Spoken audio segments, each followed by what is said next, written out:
Son of God, say my mind, and you don't die, give as you receive, and your release is Satan.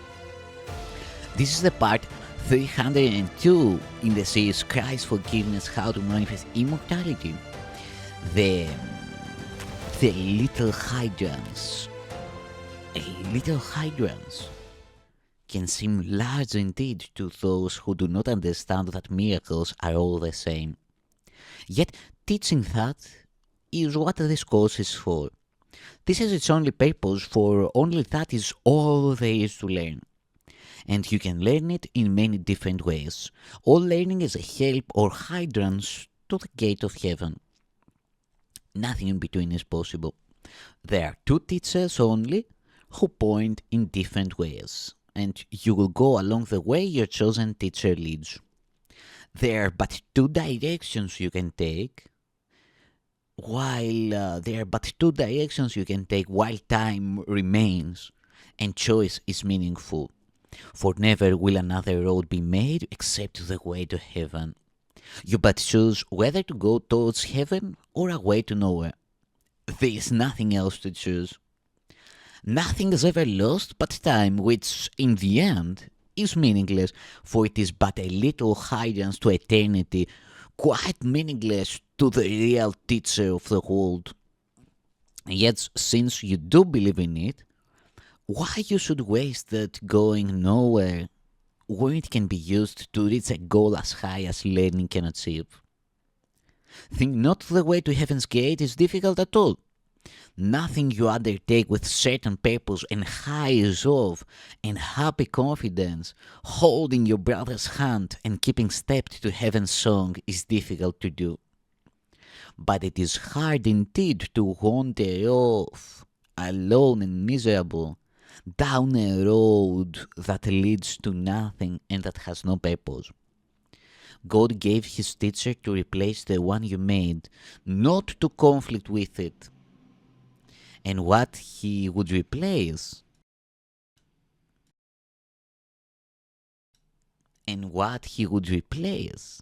has been replaced.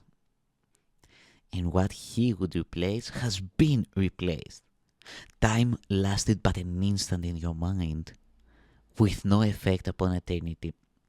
And so is all time past, and everything exactly as it was before the way to nothingness was made. The tiny tick of time in which the first mistake was made, and all of them within that one mistake, held also the correction for that one, and all of them that came within the first. And in that tiny instant time was gone, for that was all it ever was. What God gave answer to is answered and is gone. To you who still believe you live in time and know not it is gone, the Holy Spirit still guides you through the infinitely small and senseless maze you still perceive in time, though it has long since gone. You think you live in what is past. Each thing you look upon, you saw but for an instant long ago, before its unreality gave way to truth. Not one illusion still remains unanswered in your mind. Not one illusion still remains unanswered in your mind. Uncertainty was brought to certainty so long ago that it is hard indeed to hold it to your heart as if it were before you still. The tiny instant you would keep and make eternal passed away in heaven too soon for anything to notice it had come. What it disappeared too quickly to affect the simple knowledge of the Son of God can hardly be there for you to choose to be your teacher. Only in the past, an ancient past, too short to make a world in answer to creation, did this world appear to rise. So very long ago, for such a tiny interval of time, that not one note in heaven's song was missed. Yet, in its unforgiving act or thought, in every judgment, and in all belief in sin, is that one instant still called back, as if it could be made again in time. You keep an ancient memory before your eyes, and he who lives in memories alone is unaware of where he is. Is this a hindrance to the place whereon he stands? Is any echo from the past that he may hear a fact in what is there to hear where he is now?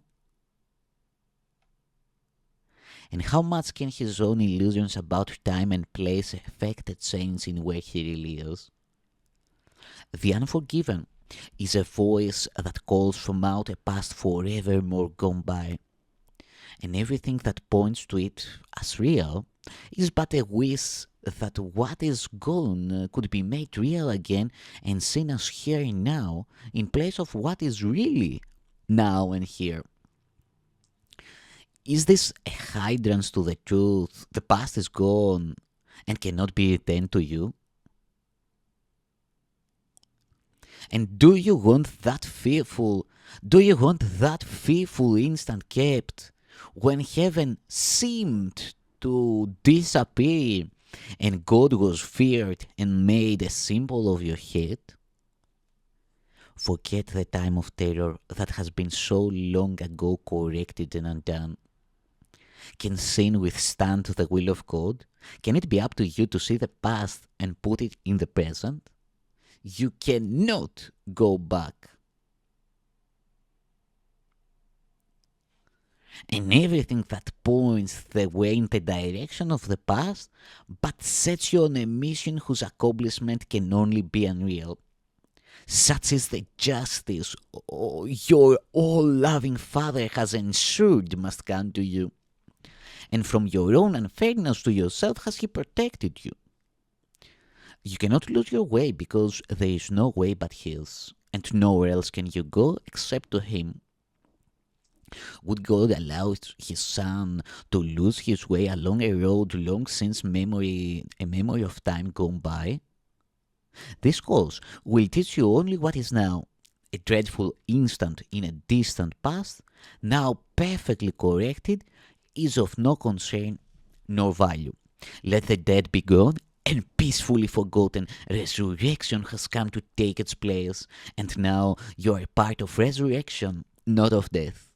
No past illusion have the power to keep you in a place of death, a vault God's Son entered an instant to be instantly restored unto his Father's perfect love. And how can he be kept in chains long since removed and gone forever from his mind? The Son whom God created is as free as God created him. He was reborn the instant that he chose to die instead of live.